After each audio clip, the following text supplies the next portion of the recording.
Цивил медија. Господин Хајредини, кој е вашиот став за новиот предлог буџет на владата за 2020 година?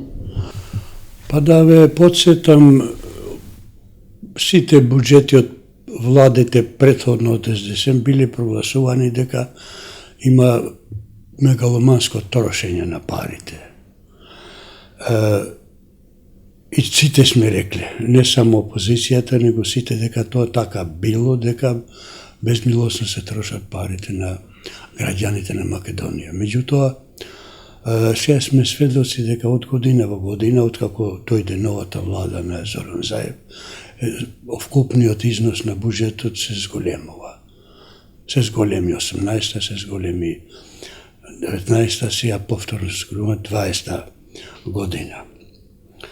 И тоа, обидите тоа да се правда, дека сега не е трошењето такво, наводно дека тоа се трошало безмилосно, би требало овие зголемени приходи да се трошат мало поинаку од тога. Ние и во тој смисол не гледаме, затоа што не растат средствата од буџетот наменети за инвестициони вложувања.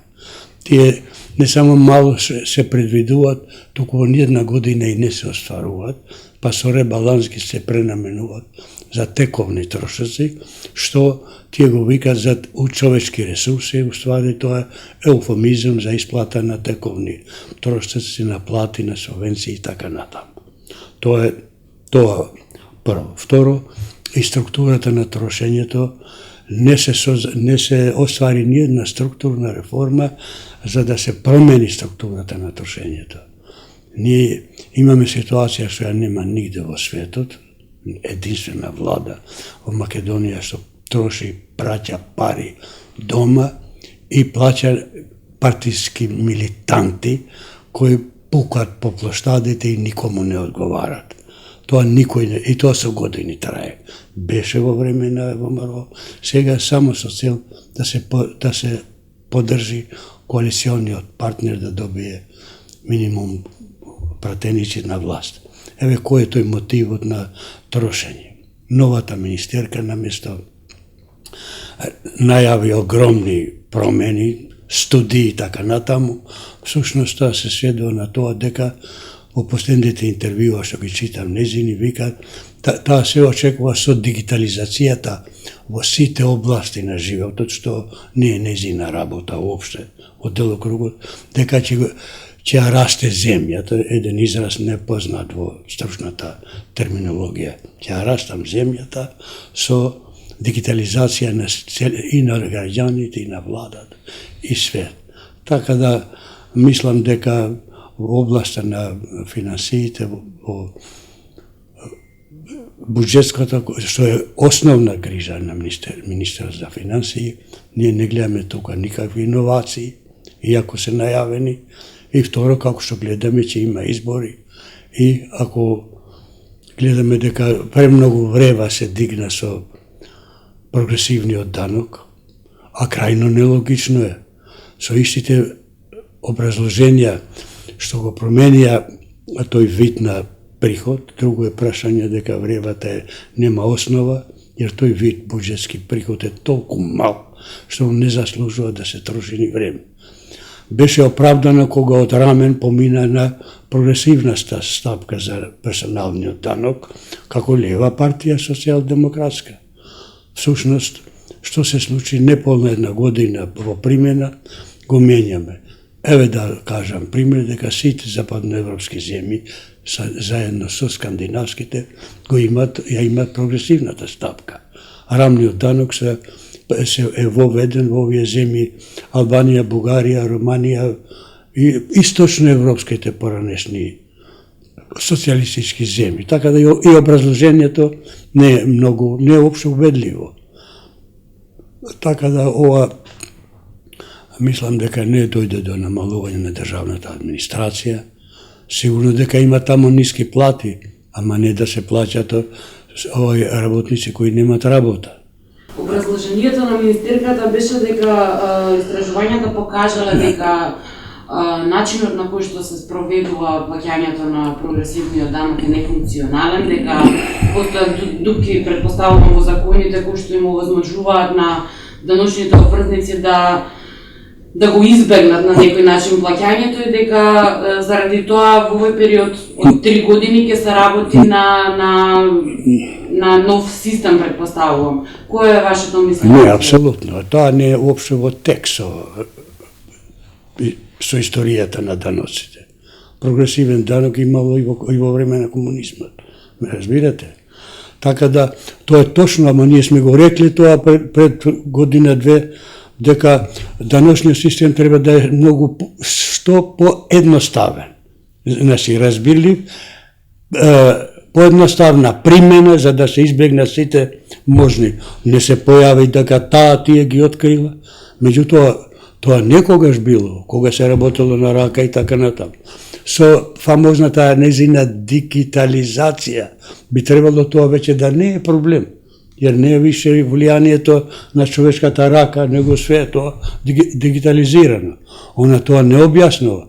Она објаснува дека ќе го курсот на валутата ќе го штити, депонентите во банките, две функции кои се пар екселанс на Народна банка, а не на Министерството за финансии. Значи, по мене, што ја читам, таа нема искуство да знае што е незин делокруг на работа. Она се представува као да е најодговорната за економскиот развој во земјата, а општо не е точно тоа. Тоа има еден потесен сегмент на бавење со финансиите. Никој од неја не бара да обезбеди раст на стопанството. Има во државата други повеќе органи кои се бават со тие проблеми. Го споменавте ребалансот на буџетот, па во тој контекст сакам да ве прашам како би го искоментирале генерално распределбата како би искоментирале на буџетот? 2 години овде се повторува една иска приказка, не се остваруваат средствата наменети за инвестиции и на крај ги коригираат и ги пренесуваат парите за други тековни намени во буџетот. И имавме и смешни образложенија. Поминува 9 месец, не се остваруваат 1/3 од скупно планираните годишни износи. И да излезе заменикот на премиерот и вика ќе се интензивира градежната активност во зимските месеци. Што е нелогично. Ако не може да се гради во јули, јуни и мај, како може во декември и во. Така да не гледаме дека има премногу место за критики, меѓутоа ја се прават истите работи кои сме ги критикувале порано и сме се надевале дека ќе имаме некој напредок во тој смисол. Нема такви симптоми. Секој поединечен сектор во државата на крајот од годината или ако повеќе сакате на почетокот кога се прават годишните програми, се жала дека не се одвоени доволно средства за одредена дејност, култура, образование, не знам, земете што сакате. Меѓутоа од година во година буџетот ни расте, а сепак нема доволно средства во поединечните сегменти. Како ќе Па Великов, еве сега примерот е карактеристичен. Кога во цел свет со право темата на заштитата на природата, со 2 милиона евра наменили за тоа. Значи, бидејќи имаме ние од 98 навамо само предвремени избори, што нема случај во Европа, значи секогаш фокусот се става да се задоволат оние сегменти социјални кои има поголем број гласови, а никако други мотиви за заштита на природата и така натаму за инвестиции, за инфраструктура. Значи се оди само пред изборите тоа да е. И секогаш со буџетските, со ребалансите на буџетите, иту така мотивот била да се тргнат парите од инвестициите и да одат за тековни расходи, а тоа се правда со тоа што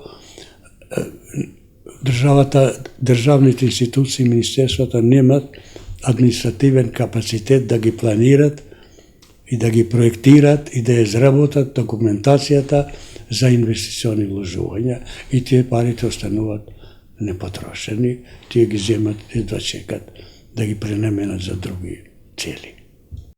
Цивил медија